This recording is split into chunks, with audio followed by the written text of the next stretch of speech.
Good morning friends, so welcome to the prelims booster session. आज का पहला topic है सैटेलाइट कम्युनिकेशन स्पेक्ट्रम। टॉपिक आपके इकोनॉमी के लिए इंपॉर्टेंट है, तो साइंस एंड टेक के लिए भी इंपॉर्टेंट है। इंडिया मोबाइल कांग्रेस में टेलीकॉम मिनिस्टर जो है इंडिया के, उन्होंने बोला है कि जो सैटेलाइट स्पेक्ट्रम होगा वो ऑक्शन से नहीं बल्कि एडमिनिस्ट्रेटिवली ही एलोकेट कर दिया जाएगा। तो इस अनाउंसमेंट के मुताबिक जो कॉस्ट ऑफ स्पेक्ट्रम और फार्मूला फॉर एलोकेशन होगा वो ट्राई द्वारा जो है वो डिसाइड किया जाएगा, गवर्नमेंट उसमें इंटरफेयर नहीं करेगी। ठीक है, तो पहले तो हम समझते हैं कि ये जो एयरवेव्स होते हैं, रेडियो फ्रीक्वेंसीज, ये इलेक्ट्रोमैग्नेटिक स्पेक्ट्रम में काम करती हैं और ये इन्फॉर्मेशन वायरलेसली ट्रांसफ़र करती हैं, जो कि हम टेलीकम्युनिकेशन में सर्विसेज की यूज़ करते हैं। गवर्नमेंट जो है वो मैनेज और एलोकेट करती है एयरवेव्स को, कंपनीज़ को या सेक्टर्स को जो वो यूज़ करना चाहते हैं।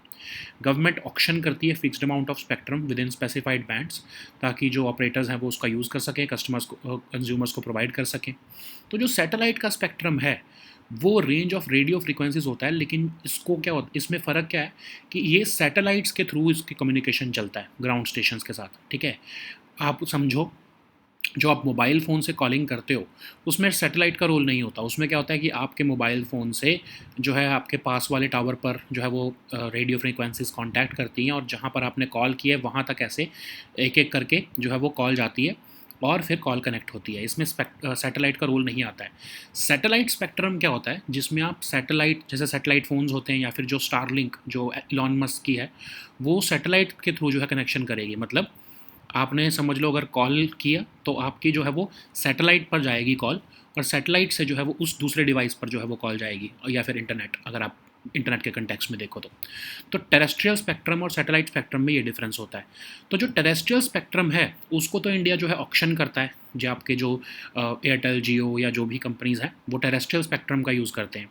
जो सैटेलाइट स्पेक्ट्रम है, जिसमें satellite calling, satellite internet provide किया जाएगा, उसको जो है इंटरनेशनल बॉडीज़ द्वारा रेगुलेट किया जाता है, जैसे कि इंटरनेशनल टेलीकम्युनिकेशन यूनियन, आईटीयू जो है वो पूरा कोऑर्डिनेट करता है और एलोकेट करता है फ्रीक्वेंसीज़ को, ताकि, क्योंकि सैटेलाइट स्पेक्ट्रम तो ग्लोबल लेवल पर होगा, है ना, क्योंकि उसमें जो है सैटेलाइट्स पूरी ग्लोब को सर्व कर रही हैं, और जो है इसीलिए आईटीयू को, एक इंटरनेशनल बॉडी को इसमें आना पड़ता है और वो एलोकेट करता है फ्रीक्वेंसीज, ताकि इंटरफेरेंस ना हो डिफरेंट सैटेलाइट सिस्टम्स में और अदर फॉर्म्स ऑफ कम्युनिकेशन में।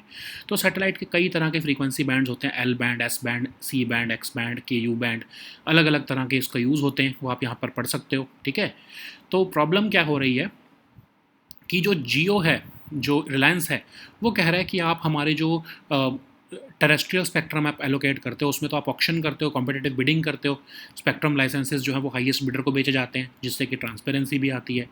लेकिन अब आप स्पेक्ट्रम जो सैटेलाइट का होगा उसको एडमिनिस्ट्रेटिवली एलोकेट क्यों कर रहे हो, मतलब एक तरह से कि एक कॉस्ट डिसाइड कर दी जाएगी, गवर्नमेंट जो है जो first come first base serve basis पे या फिर जो भी अप्लाई कर रहा है उसको एक पर्टिकुलर कॉस्ट के बेसिस पर वो स्पेक्ट्रम एलोकेट कर देगी कि ये वाले पर्टिकुलर एरिया में या इस वाले बैंड में तुम इंडिया में सैटेलाइट सर्विसेज प्रोवाइड करोगे। ठीक है, तो इसमें क्या होगा कि करप्शन का चांसेस हो सकता है, कि हमेशा क्वेश्चन ये उठाया जाएगा कि गवर्नमेंट ने कैसे डिसाइड किया कि ये एडमिनिस्ट्रेटिव कॉस्ट जो हैं इतनी ही पे करनी है इस पर्टिकुलर कंपनी को। ठीक है, तो इसीलिए ही जो है ये डिमांड उठाई जा रही है।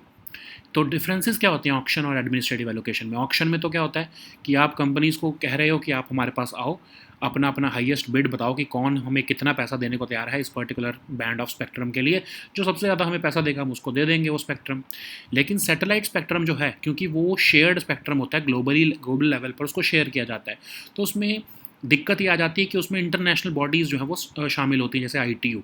तो उसमें गवर्नमेंट अगर एलोकेशन करती है तो कई बार कुछ जो है वो नॉर्म्स की वायलेशन हो सकती है, इसलिए गवर्नमेंट को एडमिनिस्ट्रेटिव एलोकेशन करनी पड़ रही है उसकी। ठीक है, इसमें क्या होता है, डायरेक्टली गवर्नमेंट असाइन कर देगी बहुत कम फीस के साथ और फ्लेक्सिबिलिटी देगी, लेकिन ट्रांसपेरेंसी कम हो जाएगी, क्योंकि हमेशा ये क्वेश्चन उठाया जाएगा कि कैसे डिसाइड किया गया कि इतने पैसे में ही जो है इस कंपनी को जो है ये सैटेलाइट स्पेक्ट्रम दे रहे हो आप। ठीक है, तो प्रॉब्लम ही यही हो रही है कि गवर्नमेंट जो है सैटेलाइट कम्युनिकेशन स्पेक्ट्रम को एडमिनिस्ट्रेटिव मीन्स के साथ देना चाह रही है, और क्योंकि जो है सैटेलाइट सर्विसेज के लिए कंपटीशन ग्रो हो रहा है और कहा जा रहा है कि सैटेलाइट कम्युनिकेशन जो मार्केट है वो 36% एनुअली ग्रो करेगी और 2030 तक $1.9 बिलियन की पहुंच जाएगी। तो जो इलॉन मस्क की स्टारलिंक कंपनी है वो इंडिया में एंटर करना चाहती है और वो कह रही है कि डायरेक्टली हमें लाइसेंस चाहिए, हम जो है जो ग्लोबल प्रैक्टिसेस में भी यही होता है, वो उनका कहना है कि डायरेक्ट लाइसेंसिंग मिलती है, उसमें ऑक्शनिंग नहीं होती है, और स्पेक्ट्रम जो है वो नेचुरल रिसोर्स है और उसको शेयर किया जाना चाहिए, ठीक है। लेकिन जियो क्या कह रहा है कि नहीं, हमने भी तो आपको टेरेस्ट्रियल स्पेक्ट्रम में चाहे हमने किया हो, लेकिन टेरेस्ट्रियल स्पेक्ट्रम में जैसे ऑक्शन हुआ था वैसे ही जो है सैटेलाइट स्पेक्ट्रम में भी जो है वो ऑक्शन होना चाहिए। तो प्रॉब्लम ये है, इंडिया का गवर्नमेंट का क्या स्टैंड है कि जो टेरेस्ट्रियल स्पेक्ट्रम होता है जो मोबाइल कम्युनिकेशन के लिए यूज़ किया जाता है, वो उसकी तो टेरिटोरियल लिमिट है, मतलब कि इंडिया के अंदर ही जो है वो उसको गवर्नमेंट कंट्रोल कर सकती है, ठीक है। लेकिन जो सैटेलाइट स्पेक्ट्रम है वो तो इंटरनेशनल इन करेक्टर है, सैटेलाइट जो है वो पूरे ग्लोब को सर्व कर रही है ना। तो सैटेलाइट स्पेक्ट्रम जो है वो शेयर्ड स्पेक्ट्रम है, उसको इसलिए जो है इंडिविजुअली प्राइज नहीं किया जा सकता कि मतलब इंडिया तो उसको ऑक्शन कर रहा है, बाकी कंट्रीज़ जो है उसको एडमिनिस्ट्रेटिवली एलोकेट कर रही हैं। तो इसलिए satellite spectrum across the world उसको एलोकेट एडमिनिस्ट्रेटिवली ही किया जाता है। इंडिया सिग्नेटरी भी है ITU का, तो इसलिए उसको ग्लोबल प्रैक्टिस फॉलो करनी पड़ेगी एलोकेट करने की सैटेलाइट स्पेक्ट्रम को एडमिनिस्ट्रेटिवली। तो इंडिया का जो टेलीकम्युनिकेशन एक्ट है उसमें भी जो है स्पेक्ट्रम जो है सैटेलाइट कम्युनिकेशन के लिए उसको एडमिनिस्ट्रेटिव एलोकेशन में देने को कहा गया है, ओके। इंडिया की जो स्पेक्ट्रम एलोकेशन है वो बहुत कंट्रोवर्शियल रही है। जब पहले जो है वो एडमिनिस्ट्रेटिव असाइनमेंट्स ही होती थी, लेकिन जब 2G स्कैम हुआ तो उसमें जो है सुप्रीम कोर्ट ने बाद में कहा कि ऑक्शंस की जाएंगी स्पेक्ट्रम एलोकेशन की, 2012 के बाद से कहा गया। और जो सैटेलाइट स्पेक्ट्रम है उसमें लेकिन जो है ये ऑक्शन करना जो है गवर्नमेंट को लग रहा है कि हम कहीं कोई इंटरनेशनल नॉर्म जो वायलेट ना कर दें, क्योंकि ये डिफरेंट है, टेरेस्ट्रियल स्पेक्ट्रम से डिफरेंट होता है सैटेलाइट स्पेक्ट्रम, ओके। नेक्स्ट हम टॉपिक देखते हैं SCO समिट 2024। ये टॉपिक इंटरनेशनल रिलेशंस के लिए इंपॉर्टेंट है। तो 23rd मीटिंग हुई है SCO की, हेड्स ऑफ गवर्नमेंट की, इस्लामाबाद पाकिस्तान में, जिसमें कि इंडिया के फॉरेन मिनिस्टर ने पार्टिसिपेट किया है, ठीक है। तो SCO क्या है, permanent inter governmental international organisation है जो कि 2001 में बनाई गई थी शंघाई में। इसके फाउंडिंग मेंबर्स हैं कजाकिस्तान, चाइना, किर्गिस्तान, रशिया और तजिकिस्तान। चाइनीज़ रशियन इसकी ऑफिशियल लैंग्वेजेस हैं, बीजिंग में इसका हेडक्वार्टर है या सेक्रेटरीट जिसको आप कह सकते हो। 10 मेंबर स्टेट्स हैं, रिसेंटली 2 मेंबर स्टेट्स ने इसको ज्वाइन किया है, ईरान और बेलारस, ठीक है। 2 ऑब्जर्वर मेंबर्स भी हैं, अफगानिस्तान और मंगोलिया। तो हेड्स ऑफ स्टेट काउंसिल जो है वो सुप्रीम डिसीजन मेकिंग बॉडी है इसकी। Councils of head of government जो है वो सेकंड हाईएस्ट डिसीजन बॉडी है इसकी, ठीक है। तो इसमें अलग अलग तरह की और भी मीटिंग्स होती हैं, जैसे फॉरेन अफेयर्स के related, national defence, security, economy, trade से रिलेटेड। जो इसका सेक्रेटरीट है वो तो बीजिंग में है, लेकिन जो इसकी बॉडी है रीजनल एंटी टेररिस्ट स्ट्रक्चर, उसका जो तरह से जो सेक्रेटरीट है वो ताशकंद में है, ओके। तो फॉरेन मिनिस्टर ने हमारे जो है पाकिस्तान में कहा कि हम ट्रस्ट, कॉपरेशन और गुड नेबरली रिलेशंस चाहते हैं, और फ्रेंडशिप और कॉपरेशन अगर शॉर्ट हो जाता है तो उसकी वजह से क्रॉस बॉर्डर टेररिज्म या चाइना पाकिस्तान इकोनॉमिक कॉरिडोर जैसे इश्यूज़ की वजह से जो है वो इंट्रोस्पेक्शन करने की ज़रूरत है कि हम कैसे फ्रेंडशिप और कॉपरेशन को शॉर्ट ना होने दें। टेररिज्म, सेपरेटिज्म और एक्सट्रीमिज़म को उन्होंने ख़तरा बताया। मिनिस्टर ने कहा कि रिफॉर्म करना चाहिए मल्टीलैटरलिज्म को, और डेवलपिंग कंट्रीज़ को ग्लोबल इंस्टीट्यूशंस में रिप्रेजेंटेशन मिलना चाहिए। इंडिया जो है वो सपोर्ट करता है रीजनल कोऑपरेशन के लिए भी। मिनिस्टर जो है उन्होंने पाकिस्तान को कंग्रेचुलेट किया SCO प्रेसिडेंसी के लिए, और अर्ज किया कि यूनिटी होनी चाहिए एड्रेस करने में ग्लोबल चैलेंजेस को। जो तो पहली बार 2015 के बाद फॉरेन मिनिस्टर जो हैं और इंडिया और पाकिस्तान के फॉरेन मिनिस्टर उन्होंने मीटिंग भी की डायरेक्टली, ठीक है। डिस्कशन की गई कि क्या इंडिया और पाकिस्तान के बीच में क्रिकेट टाइज़ जो है रिज्यूम किए जा सकते हैं, और चैम्पियंस ट्रॉफी के लिए क्या इंडिया वहाँ पर पाकिस्तान में जा सकता है फरवरी 2025 में, ठीक है। तो अगर ऐसा हुआ तो 17 साल बाद इंडिया की जो है क्रिकेट टीम वो पाकिस्तान में जाएगी, और वहाँ पर मैच के लिए जो है वो मैच खेला जाएगा। नेक्स्ट हम टॉपिक देखते हैं MSP hike for rabi crops. ये टॉपिक इकोनॉमी के लिए इंपॉर्टेंट है। यूनियन गवर्नमेंट ने डिक्लेयर किया है MSP 6 रबी क्रॉप्स के लिए 2025-26 मार्केटिंग सीज़न के लिए। तो ये जो है हाइक दिया गया है इसमें 6.59% का प्रीवियस MSP के कंपैरिजन में। ये हाइक इंश्योर करेगा कि फार्मर्स को फेयर प्राइस मिल सके, और वो क्रॉप डाइवर्सिफिकेशन के लिए उन्हें इनकरेज भी किया जाएगा। तो यूनियन बजट 2018-19 में अनाउंस किया गया था कि MSP जो हम देंगे वो 1.5 टाइम्स हायर हुआ करेगी all India weighted average cost of production से। तो वीट जो है उसको 105% जो है मार्जिन के साथ जो है वो उसके लिए MSP अनाउंस की गई है, ठीक है। तो अब MSP क्या है, एक फॉर्म ऑफ मार्केट इंटरवेंशन है गवर्नमेंट ऑफ इंडिया के द्वारा, जिसमें कि एग्रीकल्चर प्रोड्यूसर्स को कोई भी तरह का sharp fall of farm prices जो है ड्यूरिंग बम्पर प्रोडक्शन ईयर्स, उससे जो है वो बचाया जाता है ना। ताकि उनको रेम्यूनरेटिव प्राइजेज मिल सकें उनकी क्रॉप्स के। और इसको cabinet committee on economic affairs जो है वो अनाउंस करती है, ठीक है, हर साल रिकमेंडेशंस दी जाती हैं commission for agriculture cost and prices द्वारा। ओके तो एमएसपी बेसिकली एक काइंड ऑफ गारंटी प्राइस होता है फार्मर्स प्रोड्यूस का। एमएसपी हाइक्स जो है वो एसेंशियल होते हैं ताकि फार्मर्स का वेलफेयर हो सके और स्टेबलाइज हो सके एग्रीकल्चर मार्केट भी, ठीक है। तो अगर हम बैकग्राउंड देखें एमएसपी का, तो इंडिया का एग्रीकल्चर जो ब्रिटिश रूल द्वारा डिवास्टेट कर दिया गया था, उसको जो है एक तरह से रिवाइव करने के लिए फूड ग्रेन इंक्वायरी कमेटी जो है 1957 में बनाई गई। 1964 में जो है फूड ग्रेन प्राइस कमेटी ने जो है कहा कि एक एमएसपी रिजीम होना चाहिए इंडिया में। तो फर्स्ट एमएसपी अनाउंसमेंट जो है वो 1967 में की गई। एमएसपी रिजीम जो है वो एक तरह से पॉलिसी डिसीजन है, कोई लॉ नहीं है, ठीक है। तो गवर्नमेंट जो है वो एमएसपी 22 मैंडेटेड क्रॉप्स पर देती है। 14 क्रॉप्स खरीफ सीजन की होती हैं, 6 रबी क्रॉप्स होती हैं और 2 कमर्शियल क्रॉप्स होती हैं। ओके, नेक्स्ट हम टॉपिक देखते हैं बुशफील्ड इग्नियस कॉम्प्लेक्स। टॉपिक एनवायरनमेंट के लिए इंपॉर्टेंट है। तो रिसर्चर्स ने डिस्कवर किया है पॉकेट्स ऑफ लिविंग माइक्रोब्स जो कि 2 बिलियन ईयर ओल्ड रॉक जो बुशफील्ड इग्नियस कॉम्प्लेक्स साउथ अफ्रीका में लोकेटेड है, वहाँ पर मिला है। तो बुशफील्ड इग्नियस कॉम्प्लेक्स क्या है? लार्जेस्ट लेयर्ड इग्नियस इंट्रूजन है अर्थ के क्रस्ट का, नॉर्थ साउथ अफ्रीका में ये लोकेटेड है। और some of the richest ore deposits यहाँ पर आपको देखने को मिलेंगे। वर्ल्ड का largest reserve of platinum group metals हैं, और जैसे प्लैटिनम, पैलेडियम, ऑस्मियम, इरिडियम, ये सारे आपको मेटल्स वहाँ पर वास्ट क्वांटिटीज़ में मिलेंगे। और ये लगभग 2 बिलियन ईयर्स अगो ये फॉर्म हुआ है। Vast quantities of molten rock जो है अर्थ के मेंटल से ऊपर आया और सरफेस पर आकर जो है वो लॉन्ग वर्टिकल क्रैक्स जो है उसके अंदर डेवलप हुए इन अर्थ्स क्रस्ट, और उसकी वजह से जियोलॉजिकल इंट्रूजन बना है जिसको हम बीआईसी कहते हैं, है ना। नेक्स्ट हम टॉपिक देखते हैं बैटल ऑफ वेलोंग। ये टॉपिक इंटरनेशनल रिलेशंस के लिए इंपॉर्टेंट है। तो 62nd एनिवर्सरी जो है वो हम अभी मार्क कर रहे हैं बैटल ऑफ वेलोंग की, जो 1962 वॉर ऑफ विद चाइना में के टाइम पर हुई थी। और आर्मी जो है वो एक month long series of commemorative events plan कर रही है उसके लिए। तो बैटल ऑफ वेलोंग क्या है? 1962 की सीनो इंडिया वॉर में जो है eastern most tip of Arunachal Pradesh, जो कि tri junction of India, China और म्यांमार है, वहाँ पर इंडियन ट्रूप्स जो हैं वो डिफेंड कर रहे थे वेलोंग को। और जो है तवांग के बाद वेलोंग जो है वो चाइना का मेन ऑफेंसिव रीजन बना ईस्टर्न सेक्टर में। चाइनीज़ के पास लगभग 15,000 सोल्जर्स थे और इंडिया के पास सिर्फ 2500 सोल्जर्स थे। और चाइना के पास तो सुपीरियर वेपनरी और आर्टिलरी भी थी, लेकिन फिर भी इंडियन सोल्जर्स ने रिमार्केबल रिजॉल्व दिखाया वहाँ पर, और आउटनंबर होने के बावजूद भी वहाँ पर उन्होंने ब्रेवली फाइट किया।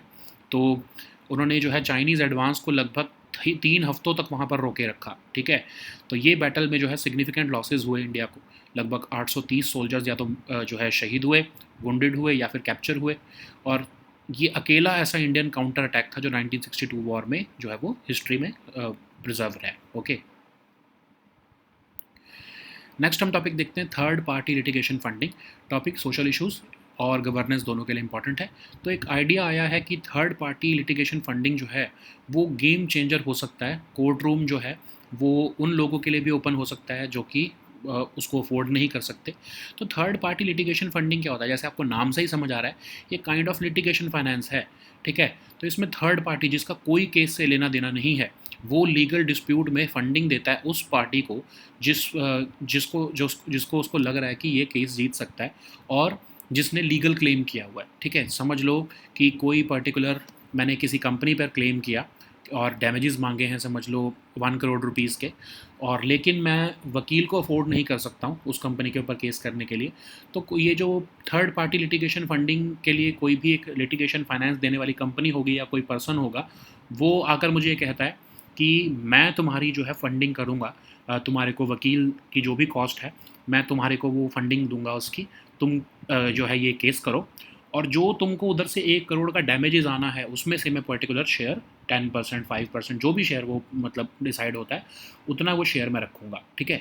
इन केस अगर वो केस हार जाते हैं तो उस particular third party litigation funding जो कंपनी है या जो उस पर्सन जो जिसने मेरे बिहाफ पर फाइनेंस किया है वो उसके लिए लॉस हो जाएगा।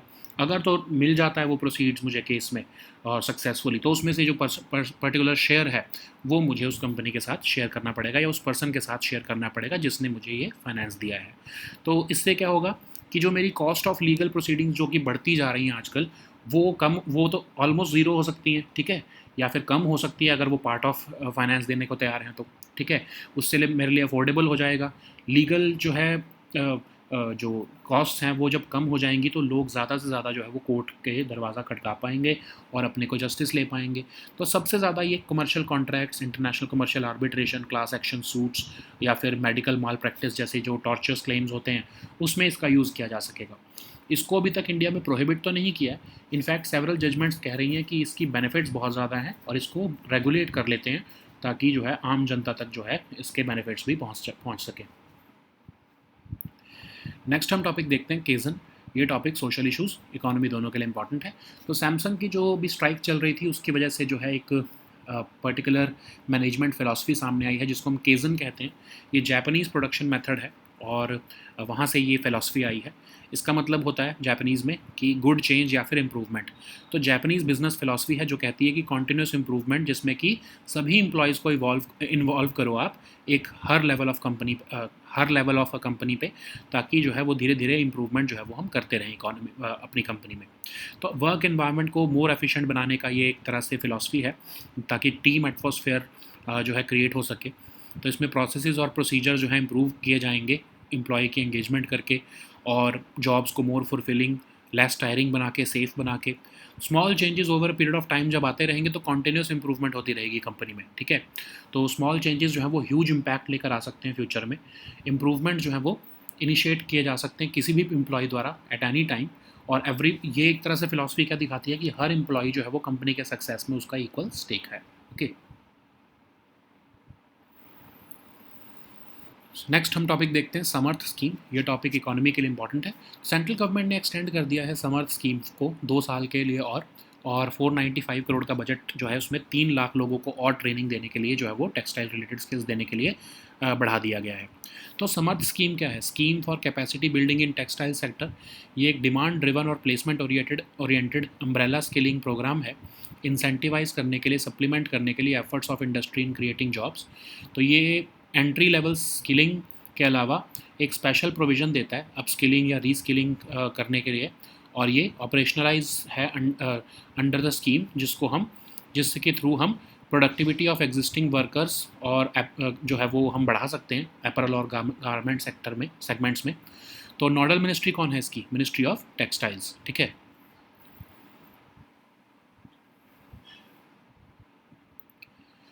नेक्स्ट हम टॉपिक देखते हैं ग्रेडेड रिस्पांस एक्शन प्लान। ये टॉपिक एनवायरनमेंट के लिए इंपॉर्टेंट है।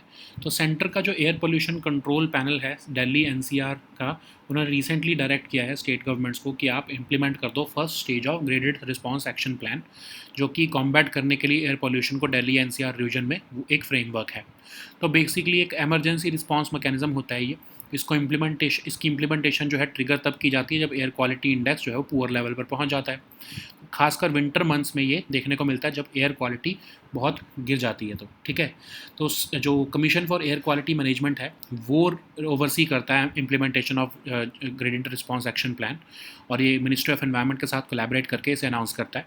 सब कमेटी जो होती है इसकी वो फ्रीक्वेंटली मीट करती है और ऑर्डर्स इशू करती है कि कब कब जो है ग्रैप को इशू जो है किस लेवल पर करना है। तो ग्रैप में 4 स्टेजेस होती हैं, टारगेटेड एक्शंस लिए जाते हैं उसमें अलग अलग लेवल पर। जैसे स्टेज 1 है तो वो पुअर एयर क्वालिटी है, उसके लिए अलग एक्शंस होंगे। स्टेज 2 है तो उसमें वेरी पुअर एयर क्वालिटी है, उसके लिए अलग एक्शंस होंगे। जब जैसे स्टेज 4 पहुंच जाती है तो कई इंडस्ट्रीज़ बंद करनी पड़ती है, ऑड इवन मैकेनिज्म लेके आना पड़ता है, ठीक है। तो जब सिवियर उसमें एक्शंस लेने पड़ते हैं। तो AQI जो है वो गवर्नमेंट एजेंसीज़ जो हैं वो इसलिए जो है देखती हैं कि एयर पोल्यूशन का लेवल पता लगता रहे और लोगों को उसके जो है रिस्क हम पब्लिक तक कम्युनिकेट कर सकें। AQI को कैलकुलेट किया जाता है air pollutant concentrations over specified period of time के थ्रू। ओके, नेक्स्ट हम टॉपिक देखते हैं वेस्ट नाइल वायरस। ये टॉपिक आपके सोशल इश्यूज़ के लिए इंपॉर्टेंट है। यूक्रेन जो है वो एक सिवियर आउटब्रेक फेस कर रहा है वेस्ट नाइल वायरस की। तो वेस्ट नाइल वायरस जो है इसको फर्स्ट आइसोलेट किया गया था एक वुमेन में, West Nile district of Uganda 1937 में। ये कॉमनली फाउंड होता है Africa, Europe, middle east, north America और वेस्ट एशिया में। तो वर्ल्ड हेल्थ ऑर्गेनाइजेशन के मुताबिक ये टिपिकली स्पाइक करता है बिटवीन समर और autumn months of June and September. Human infection most often हो जाती है इसमें due two bytes from infected mosquitoes. तो ज़्यादातर तो लोग इसमें एसिम्टोमेटिक ही रहता है ये, लेकिन जब 20% जो पीपल हैं जो इन्फेक्ट हो जाते हैं इससे, उनको फीवर, फिर बाकी के सिम्टम्स जैसे फीवर, हेडेक, टायर्डनेस, बॉडी एक, ये सब होने लगते हैं। कोई इसकी वैक्सीन अवेलेबल नहीं है, ठीक है, सिर्फ सपोर्टिव ट्रीटमेंट के थ्रू जो है वो पेशेंट्स को ट्रीट किया जाता है। So now let us see all these topics in English.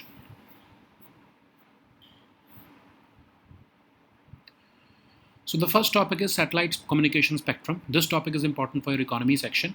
So speaking on the sidelines of India Mobile Congress, the Telecom Minister of India has said that satellite telecommunication spectrum will be allocated administratively, but it will come at a cost. Okay, and as per this announcement, the cost of spectrum and the formula for allocation will be decided by not the government but by the tribe. Okay, so what is this spectrum or what is this airwaves? Airwaves are basically radio frequencies within the electromagnetic spectrum which carry the information wirelessly for a range of services including your telecom. Okay, government manages and allocates the airwaves to companies or sectors for the use, and they charge a specific amount for it. Okay, and the fixed amount of spectrum within specified bands are utilized by the operators so as to provide telecommunication services to the consumers. So what is the first of all, let's understand what is satellite spectrum. It basically refers to the range of radio frequencies which are used by satellite to communicate with ground stations, okay, and devices on earth, and they are part of the electromagnetic spectrum also. So let's understand what is the difference between satellite spectrum and your terrestrial spectrum. So whatever calls or internet that you use, or especially the calls, it for that the spectrum is allocated within the Indian territorial limit. Okay, and it does not connect, when you make a call, it does not connect to the satellite, it just connects to your nearest tower, which basically connects to the underground cables or fiber optics, and then the person whom you are calling, let's suppose that from Delhi you are calling to Mumbai, okay, to a person in Mumbai. So the nearest tower in Delhi will your phone will get connected to that nearest tower, and that nearest tower will send the signals through the fiber optics or underground cables to the person that you are calling in Mumbai, and the nearest tower of that person will communicate that signal to his or her phone. Okay, in this entire journey of spectrum, the satellite is not involved, it is just the terrestrial spectrum. Okay, but in satellite spectrum, what is happening is that when you are making a call, your phone is contacting the satellite directly, and the satellite is then contacting the phone, okay, or basically using the ground stations also. But in that case, the signal is going all the way up to the satellite through the ground station or your mobile phone or your device, and then it is received from all the way up to from all the way to satellite to the device using the ground stations. So therefore there is delay in that. Okay, so that's a separate matter, that there are latency issues in satellite communication. But because satellite spectrum is a global common, okay, it is not uh, uh, the satellite spectrum is shared by all the countries, and it is a shared spectrum, unlike the territorial spectrum or the terrestrial spectrum that we call it. It is only owned by India. The spectrum that will be used in India will be only owned by Indian government. And the satellite spectrum, it is a globe, it is part of the globe. Okay, so the use of satellite spectrum is therefore regulated by international bodies like the ITU. So ITU coordinates and allocates frequencies to prevent interference between different satellite systems and other forms of communication. So there are several types of satellite frequency bands like L band, S band, C band, X band, KU band, and KA band. They are used for different purposes. You can read it here. Okay, so what is the problem now? So auctions are done in terrestrial spectrum case in India, which is basically competitive bidding, whereby you give spectrum licenses to those who make the highest bid. So basically, it's a very transparent method. But in administrative allocation, what is done is that government directly assigns spectrum licenses without any bidding process, and they generally levy only a nominal fee so as to cover their administrative costs. And this method is used when auctions are impractical, like in this case of satellite communication. So it is suitable for areas with low competition and the auction method is more competitive, market driven, and generates significant revenue for the government. But administrative allocation is direct government assignment with lower fees, and it offers flexibility, but it is less transparent. Okay, like what we saw during the 2G scam, it was done administratively, so there were allegations of corruption as well. Okay, so the government has chosen to allocate satellite communication spectrum through the administrative means, which means that they are rejecting the auction route. Government is saying actually the satellite communication services sector is growing in India, in the Indian market, and it is projected to grow at 36% annually, and it will reach about 1.9 billion by 2030.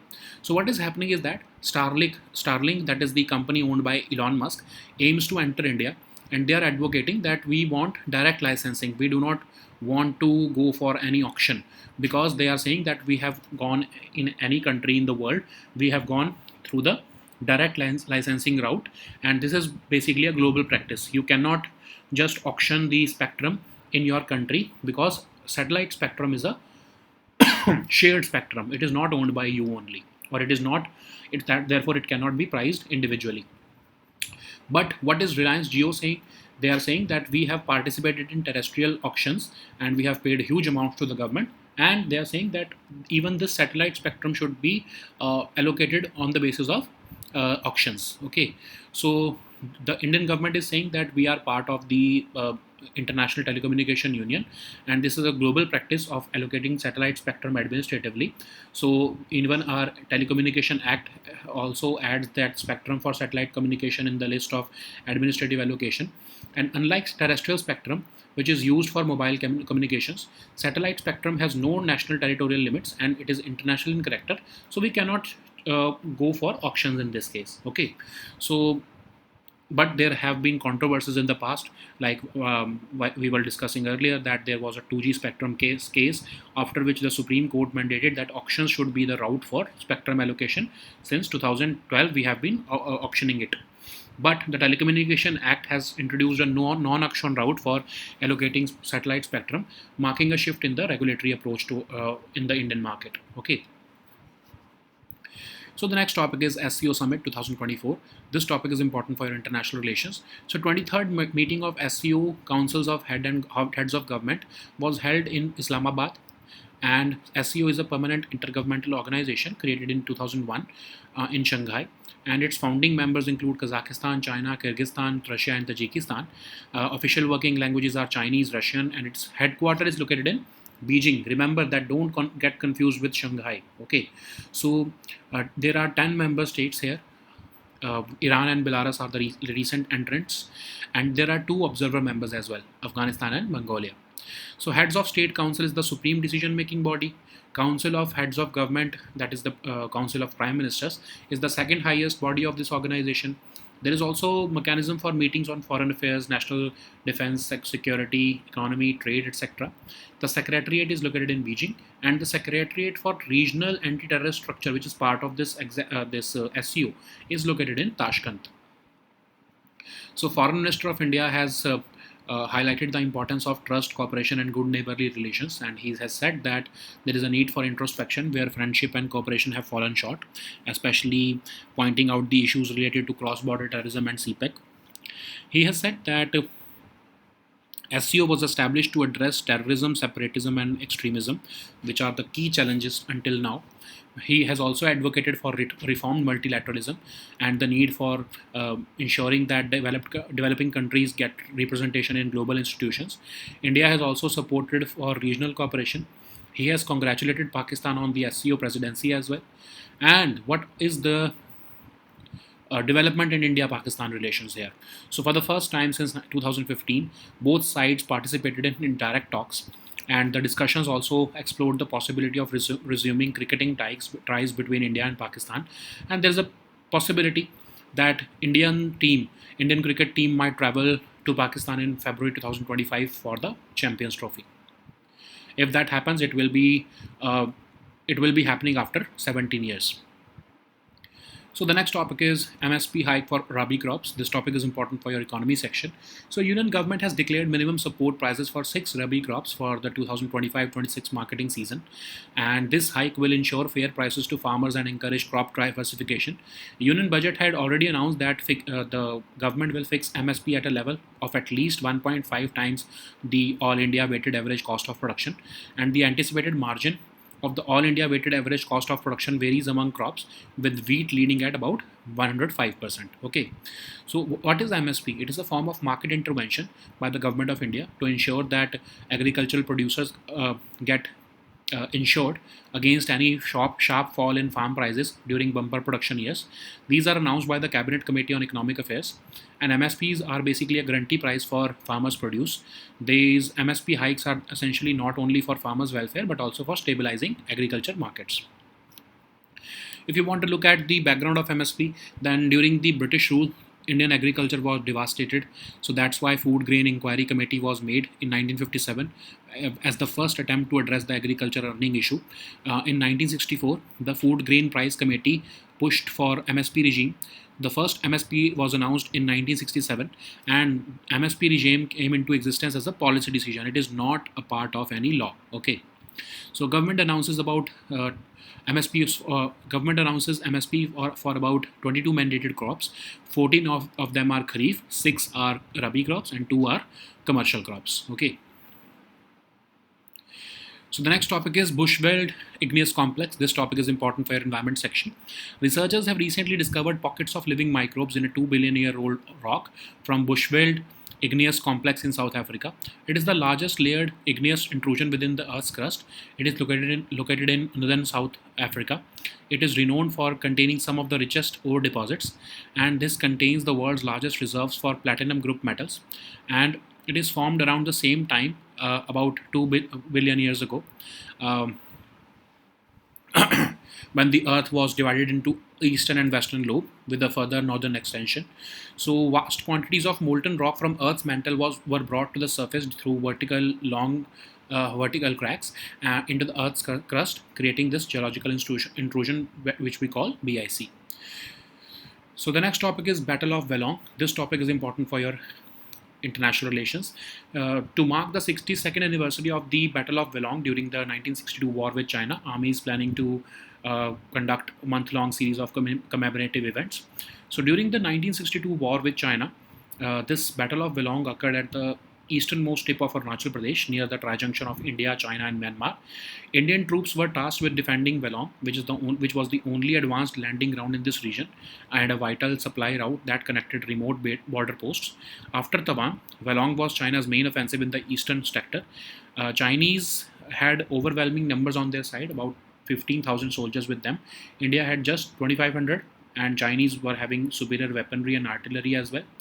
But still, Indian side managed to hold back the Chinese advance for nearly 3 weeks, but despite the fact that we suffered significant losses, and it went down in history as the only Indian counterattack during the 1962 war. So the next topic is third-party litigation funding. This topic is important for your social issues and your governance section.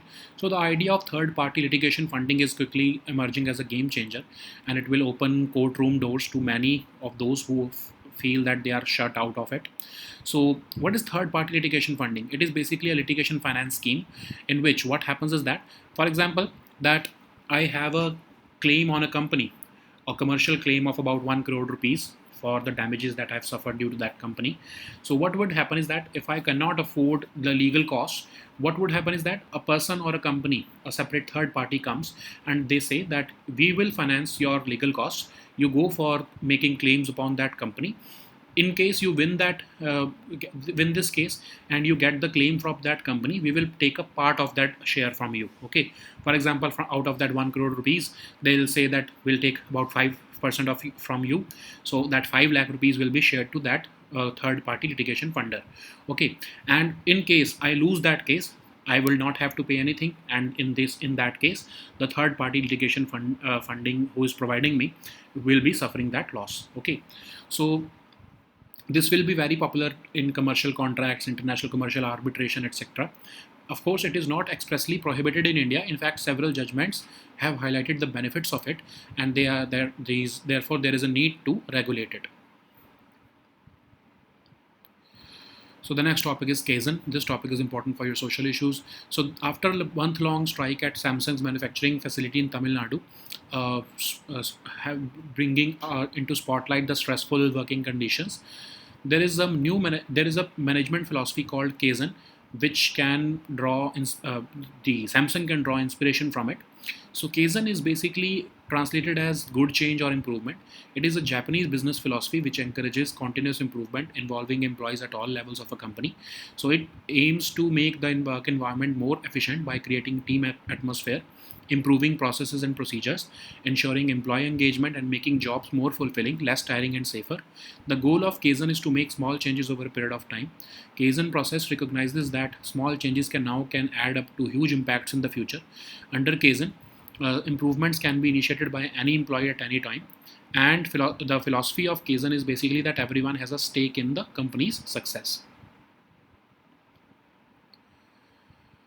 So the next topic is Samarth scheme. This topic is important for your economy and your governance section. So central government has extended the Samarth scheme for 2 more years with a budget of 495 crore rupees to train 3 lakh more people in textile related skills. Samarth stands for Scheme for Capacity Building in Textile Sectors, and it is a demand driven and placement oriented umbrella skilling program to incentivize and supplement the efforts of the industry in creating jobs in organized textile and related sectors. So it is also in addition to the entry-level skilling, a special provision for upskilling and reskilling program has also been operationalized, and the nodal ministry for the scheme is Ministry of Textiles. So the next topic is Graded Response Action Plan. This topic is important for your environment section. So central government's Air Pollution Control Panel for Delhi NCR recently directed state governments in the region to implement the first stage of GRAP. So GRAP basically is a framework designed to combat air pollution in the Delhi NCR region.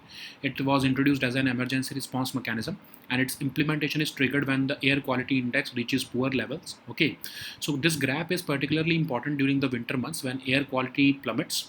So Commission for Air Quality Management in NCR and adjoining areas oversees the implementation of GRAP in collaboration with Ministry of Environment. So a subcommittee is also there which meets frequently to issue these orders. So GRAP consists of 4 stages, each with targeted actions. So for example, when the stage 1 is reached, then certain particular actions are taken. Stage 2 is reached, then certain other superior actions are taken. When the stage 4 is reached, when severe plus category is reached, then you shut down certain industries or diesel vehicles, or you introduce odd even scheme or take other measures as necessary. Okay, so these what is AQI? AQI is issued by government agencies to measure the air pollution levels and communicate risks to the public, and it is calculated based on the air pollutant concentrations over a specified period. So the next topic is West Nile virus. This topic is important for your social issues. So Ukraine is grappling with a severe outbreak of West Nile virus, and health officials are raising alarms as the death toll is rising. So West Nile virus is part of the flavivirus genus, and it was first isolated in a woman in the West Nile district of Uganda in 1937. It is commonly found in Africa, Europe, Middle East, North America, and West Asia, and according to WHO, it typically spikes between the summer and autumn months of June and September. Human infection is most often the result of bites from infected mosquitoes. Infection with the West Nile virus is either asymptomatic, or symptomatic in 20% of the cases, where the symptoms develop like fever, headache, tiredness, body ache, etc. And currently there is no vaccine available for this virus, and only supportive treatments are provided for patients. Okay, so these were our topics for today. Please also download the weekly current affairs compilation from our Telegram group today. We'll meet next time with new topics. Until then, goodbye and take care.